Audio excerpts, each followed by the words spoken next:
بسم اللہ الرحمن الرحیم۔ ناظرین، آج ہم گلگت بلتستان اور کشمیر کے تعلق پہ مبنی ایک چھوٹی سی ڈاکومنٹری لے کے آپ کی خدمت میں پیش ہوئے ہیں۔ ہمیں امید ہے کہ آپ کو ہماری یہ کاوش پسند آئے گی۔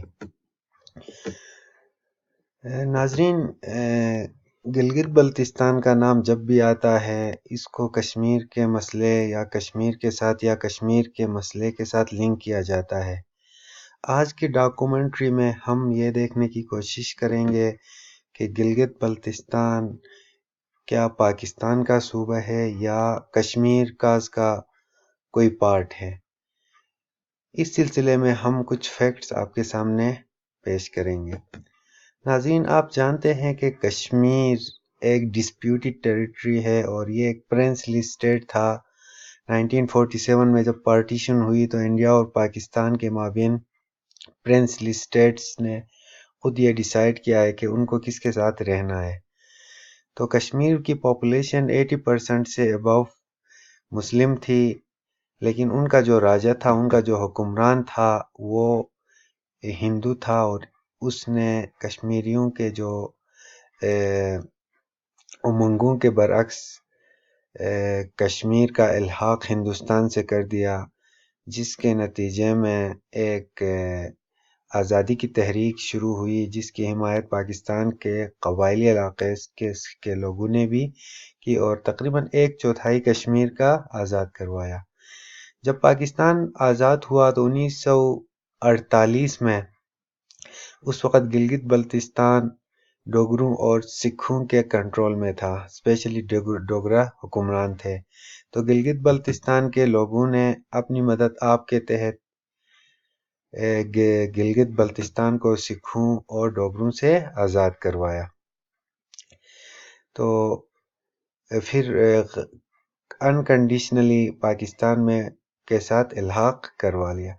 تو ہم کشمیر کے مسئلے سے گلگت بلتستان کا تعلق رہا ہے، تھوڑا سا انٹروڈکشن یا تھوڑا سا تعارف ہم کشمیر کا کرواتے ہیں، جس کو زمین پہ جنت کہا جاتا ہے۔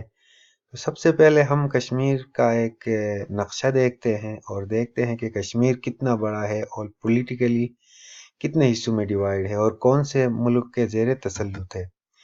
ناظرین، یہ ہے کشمیر کا، پورے کشمیر کا نقشہ۔ اس میں اگر آپ غور سے دیکھیں گے تو اس وقت جو گریٹر کشمیر ہے، اگر گلگت بلتستان کو بھی اس میں شامل کیا جائے تو یہ 4 حصوں پہ مشتمل ہے۔ جو رائٹ سائڈ پہ آپ کو ریڈ نظر آ رہا ہے اور بہت بڑا جو حصہ کشمیر کا تقریباً 60% وہ انڈیا کے کنٹرول میں ہے، جس کو مقبوضہ کشمیر IOK یا انڈین ہیلڈ کشمیر کہا جاتا ہے۔ اچھا جی، جو ایکسٹریم لیفٹ پہ آپ کو جو پٹی دکھائی دے رہی ہے ناظرین، یہ آزاد کشمیر کا علاقہ ہے جو ایک سیمی اٹانومس اسٹیٹس کا حامل ہے، اور جو یلو کلر آپ دیکھ رہے ہیں یہ گلگت بلتستان ہے۔ یہ ڈائریکٹلی کشمیر کے ساتھ لنک نہیں ہے، لیکن اقوام متحدہ یعنی UN کے قراردادوں میں جہاں کشمیر کا ذکر ہے وہاں پہ گلگت بلتستان کا ذکر ہے۔ یعنی مستقبل میں کوئی ریفرینڈم ہوگا، کوئی پلیبسسٹ ہوگا جہاں پہ کشمیر، دونوں سائڈوں کے کشمیر کے عوام سے پوچھا جائے گا، وہاں گلگت بلتستان کے عوام سے بھی یہ پوچھا جائے گا کہ آیا وہ پاکستان میں شامل ہونا چاہتے ہیں یا انڈیا میں شامل ہونا چاہتے ہیں۔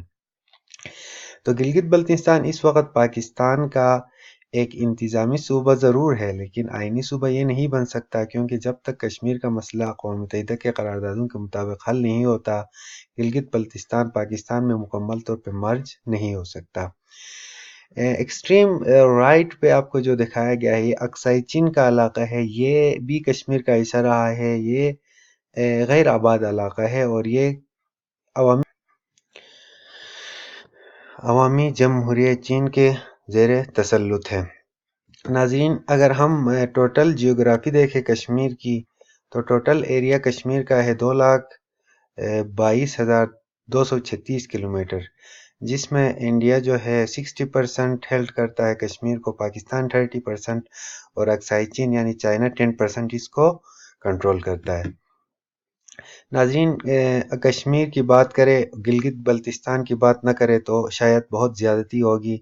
گلگت بلتستان پاکستان کا، جیسا کہ میں بتا چکا ہوں، کہ انتظامی صوبہ ہے اور پورے ایشیا میں اپنی خوبصورتی اور پرامن ہونے کی وجہ سے بہت زیادہ مشہور ہے۔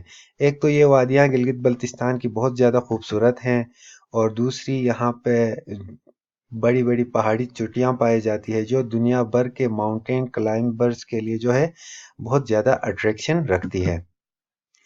گلگت بلتستان کا موسم سردیوں میں بہت سرد ہوتا ہے، اور یہاں کے بلند چوٹیاں جو ہے برف کی چادر اوڑھ لیتے ہیں۔ گلگت بلتستان میں بہت سے سیاحتی مقامات ہیں، لیکن سب سے زیادہ جو خوبصورت علاقہ ہے وہ غزر کا ہے، جس کو ابھی حال ہی میں گورنمنٹ نے 2 نئے اضلاع گوپیس یاسین اور پونیال اشکومن میں ڈیوائیڈ کیا ہے۔ ناظرین، اس وقت جو سکرین پہ آپ کو ایک خوبصورت سینری نظر آ رہی ہے وہ فنڈر لیک کی ہے، جو کہ گلگت بلتستان کی ڈسٹرکٹ غزر میں واقع ہے اور بہت زیادہ خوبصورت ہے۔ جہاں پہ یہ خوبصورتی ہے وہاں پہ یہاں پہ جو دریا ہے اس میں پائے جانے والی ٹراؤٹ فش پورے دنیا میں مشہور ہے۔ اس کے بعد جو سلائیڈ میں یہاں پہ آپ لوگوں کے لیے پلے کر رہا ہوں وہ ہے درکت یاسین۔ درکت ایک جو ہے باؤنڈری کی حیثیت رکھتا ہے گلگت بلتستان اور KPK کے درمیان، اور بہت ہی خوبصورت ہے یہاں کے جو گھاس کے جو میدان ہے اور یہاں پہ جو جھیلیں ہیں، اور اسپیشلی یہ جو بیک سائیڈ میں آپ جائیں گے تو یہ جو گرم چشمہ ہے وہ اپنی مثال آپ ہے، اور بہت زیادہ خوبصورت علاقوں میں درکت کا شمار ہوتا ہے۔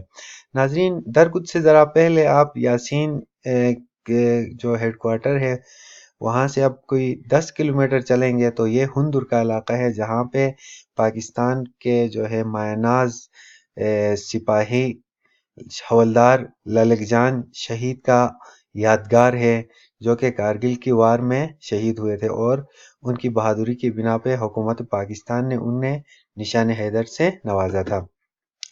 اس کے علاوہ ناظرین، گلگت بلتستان سے متعلق مزید معلومات اور اپڈیٹس کے لیے آپ ہم سے 3 طریقوں سے گائیڈنس لے سکتے ہیں۔ پہلی صورت یہ ہے کہ آپ ہمارے چینل کو سبسکرائب کریں تاکہ ہم جو ہر نئے جو ویڈیو اپلوڈ کریں گے اس کی جو ہے بر وقت آپ تک اطلاع مل جائے۔ دوسرا یہ ہے کہ آپ ہمیں ای میل بھیج سکتے ہیں فار فری۔ اس پہ ہم آپ کو انشاءاللہ اسٹیپولیٹڈ ٹائم میں کوشش کر لیں گے کہ ریپلائز دے دیں۔ آپ گلگت بلتستان میں کہاں جانا چاہتے ہیں اور آپ کے لیے مزید کیا گائیڈنس چاہیے۔ تیسری بات، اگر ارجنٹ ہے تو آپ ہمیں اس نمبر پہ کال کر یا SMS کر کے بھی گلگت بلتستان سے متعلق ہم سے انفارمیشن لے سکتے ہیں۔ اور آخر میں ہم آپ سے یہی گزارش کر لیں گے کہ اگر ہو سکے تو ہمارے چینل کو سبسکرائب کا بٹن دبائیے اور سبسکرائب کرے، اور یہ جو بیل کا آئیکن ہے وہ بھی دبائے تاکہ ہمارے ہر اپلوڈ کی آپ کو بر وقت اطلاع مل سکے۔ ناظرین، ویڈیو دیکھنے کا بہت شکریہ۔